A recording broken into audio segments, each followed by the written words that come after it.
We have this rather peculiar idea in our culture that helping others is always the right thing to do. We've been taught from childhood that to be a good person, a spiritual person, a loving person, you must always say yes. You must always give. You must always be available. And if you hesitate, if you pause, if you dare to set a boundary, well then something must be wrong with you. You must be selfish. You must be unkind. But what if I told you that this entire notion is backwards? What if the compulsive need to help everyone, to fix everyone, to rescue everyone, is not actually love at all, but a form of interference? A way of disrupting the very lessons that life is trying to teach? Think about it.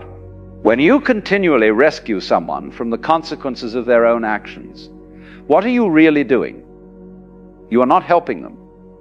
You are keeping them trapped. You are preventing them from learning. You are standing between them and the wisdom that only comes through experience. Now, I'm not suggesting we become cold or indifferent. That would be another extreme, wouldn't it? The question is not whether we should care. The question is how we care. And more importantly, who we choose to pour our energy into. Because you see, there are certain types of people who will drain you dry. They will take and take and take, and no matter how much you give, it will never be enough. And the tragedy is not that they are taking. The tragedy is that you are preventing them from growing. Let me share with you 7 types of people that you must learn to recognize. Not so that you can judge them or condemn them, but so that you can protect your own energy and allow them to face the very experiences they need to wake up. Number 1, the chronically lazy. There is a difference, you see, between someone who is struggling and someone who has simply given up. The person who is struggling will take your help and use it as a stepping stone. But the chronically lazy person, they will use your help as a hammock. They have made a decision, whether consciously or not, that life is too difficult and someone else should carry their weight. And the moment you step in to help them, you become that someone else. You become the person they depend on. Not because they cannot do things themselves, but because they have discovered that someone will always do it for them. Now watch what happens in nature.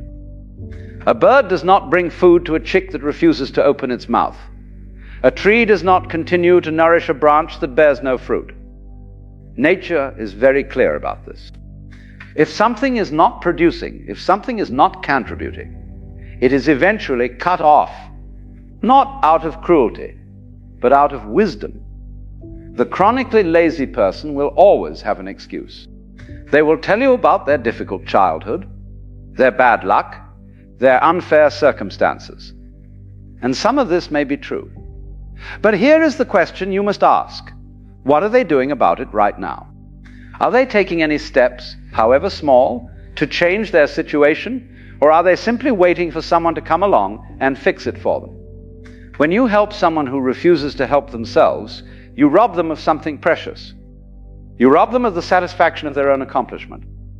You rob them of the strength that comes from overcoming difficulty. You rob them of the very thing they need most, which is the discovery that they are capable. Some of you have been carrying people for years. You pay their bills, you solve their problems, you clean up their messes. And every time you do it, you tell yourself you are being kind. But what if your kindness is actually keeping them weak? What if your help is the very thing preventing them from standing on their own feet? The lazy person needs to feel hunger. They need to feel discomfort. They need to experience the natural consequences of their choices. Because it is only when the pain of staying the same becomes greater than the pain of change that they will finally move. Number 2, the perpetually ungrateful. Have you ever noticed that some people can receive an extraordinary gift and treat it as if it were nothing? You could give them your time, your money, your energy, your very heart, and they will take it without a second thought. No thank you, no acknowledgement, no appreciation whatsoever. This is not an accident. This is a character issue. Gratitude is not just good manners. Gratitude is the sign of a person who recognizes they are part of something larger than themselves. A grateful person understands that every blessing, every gift, every kindness is not owed to them, but given freely. And when you understand this, you treat gifts with reverence. But the ungrateful person? They believe the world owes them. They believe your help is their right. And the more you give to them, the more entitled they become. It's a strange paradox, isn't it? The more you pour into them, the less they appreciate it. I once knew a man who helped a friend pay his rent for 6 months straight. Month after month, he sacrificed his own comfort to make sure this friend had a roof over his head. And do you know how the friend responded? He complained. He complained that the apartment was too small. He complained that the neighborhood was not nice enough. He complained that he had to live this way while others had more. Not once did he say thank you. Not once did he acknowledge the sacrifice. And when the 6 months ended and the man could no longer help, do you know what happened? The friend became angry. He felt betrayed, as if the help he received was not a gift, but a debt that was now being unfairly called in. This is the nature of the ungrateful. They do not see kindness. They see weakness. They do not see generosity. They see opportunity, and they will take and take and take until there is nothing left of you. When you help an ungrateful person, you are not sowing seeds. You are throwing them into a bottomless pit. And no matter how much you throw, the pit will never be filled. Number 3, the arrogant and self-righteous. There are people who do not want your help. They want your validation. They do not want your wisdom. They want you to confirm what they already believe. And if you dare to offer anything that challenges their view of themselves, they will reject you entirely. The arrogant person is not suffering from a lack of knowledge. They are suffering from an excess of pride. They believe they already know. They believe their way is the right way. And anyone who suggests otherwise is simply wrong. Now, pride is a curious thing. It masquerades as confidence, but it is actually fear. The arrogant person is terrified of being wrong because their entire identity is built on being right. If they admit they don't know something, if they acknowledge they need help, their whole sense of self begins to crumble. And so they double down, they defend, they argue, they reject. You cannot help a person like this. Not because they are beyond help, but because they do not believe they need it. And until they come to that realization themselves, anything you offer will be wasted. Jesus walked away from people like this. He did not chase them. He did not beg them to listen. He simply said what needed to be said and moved on, because he understood something very important. You cannot force wisdom on someone who is committed to their own foolishness. The arrogant person must fall. They must experience the consequences of their pride. They must hit the ground hard enough that they finally look up and realize they do not have all the answers.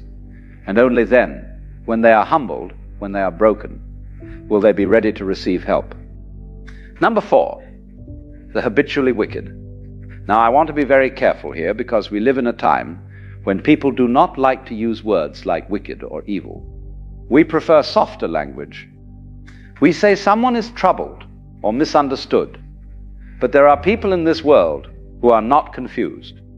They know exactly what they are doing, and they do it anyway. The wicked person is not someone who makes a mistake. We all make mistakes. The wicked person is someone who has made wickedness their way of life. They lie, they cheat, they manipulate, they harm others without remorse, and when confronted, they do not repent. They justify. When you help a wicked person, you become an accomplice. You enable their behavior. You give them the resources to continue doing harm. And let me tell you something, they will use what you give them not to change, but to go deeper into their wickedness. There is a reason why wisdom traditions across cultures warn against supporting those who do evil.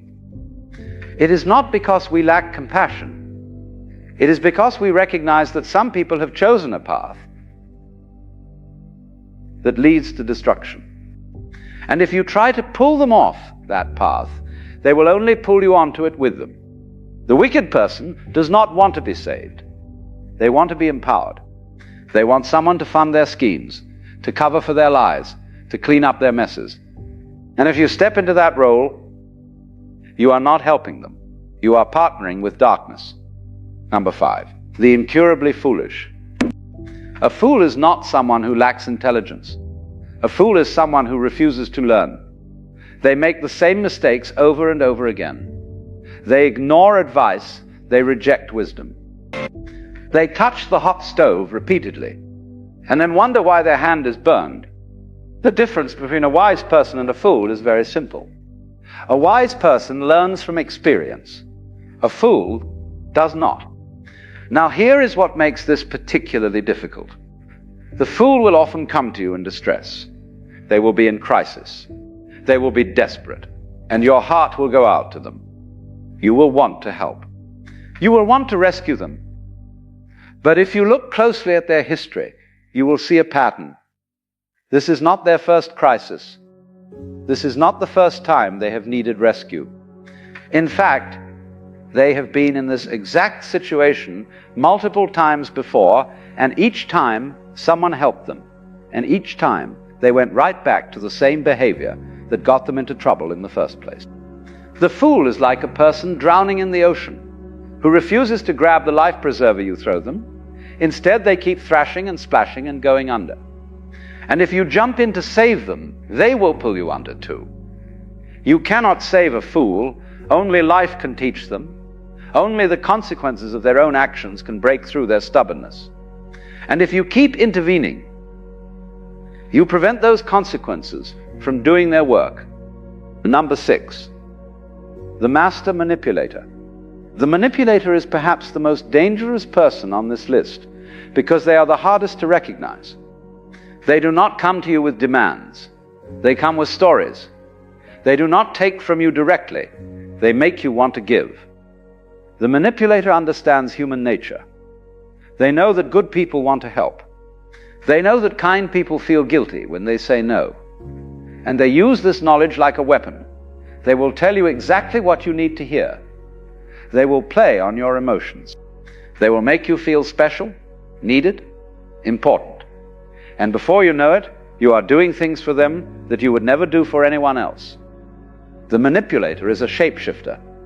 With one person, they are the victim. With another, they are the hero. They change their story depending on who they are talking to. And if you compare notes with others who have dealt with them, you will find that the stories do not match. When you help a manipulator, you are not helping a person in need. You are feeding a system. You are providing resources for them to continue their games. And the moment you stop giving, the moment you see through the act, they will turn on you. They will paint you as the villain. They will tell others how you wronged them. And they will move on to their next target. Number 7, the unrepentant rebel. Finally, there is the person who knows better but refuses to do better. They have been taught. They have been warned. They have been corrected. But they do not care. They have made a choice to continue in their destructive path, and nothing you say or do will change their mind. The unrepentant person is not ignorant. They are defiant. They know what is right, but they prefer what is wrong. And when you try to help them, they will nod and smile and agree with everything you say. But the moment you turn your back, they return to their old ways. This is the hardest type of person to let go of, because you can see their potential. You can see what they could become if they would just change. And so you keep hoping, you keep believing that this time will be different. But it never is. The unrepentant person must want to change. And until that desire comes from within them, all the help in the world will make no difference. You cannot want their healing more than they want it. You cannot fight for their freedom harder than they fight for it. And if you try, you will exhaust yourself, while they remain exactly the same. So what do we do with all of this? Do we become cold and indifferent? Do we stop helping people altogether? No. We learn discernment. We learn to recognize the difference between someone who is struggling and someone who is stuck. We learn to distinguish between someone who needs a hand up and someone who wants a free ride. We learn to see clearly, without judgment, but also without illusion. True compassion is not enabling. True compassion sometimes means stepping back and allowing people to face the consequences of their choices. Because it is often through difficulty, through hardship, through hitting bottom, that people finally wake up. When you help the right people, you see fruit. When you pour into good soil, you see growth. But when you give to those who are not ready, who do not want to change, who will only use you and drain you, all you will see is waste. Your energy is precious. Your time is finite. Your resources are limited, and you must be wise about where you invest them. Not everyone deserves your help, and that is not cruelty. That is wisdom. So ask yourself today, who am I helping that I should let go? Who am I rescuing that needs to fall? Who am I enabling that needs to face their own consequences? And when you find the answer, have the courage to step back. Not with anger, not with resentment, but with the understanding that sometimes the most loving thing you can do is allow someone to experience the full weight of their own choices. Because in the end, you cannot save anyone. You can only point the way. And whether they walk that path or not is entirely up to them.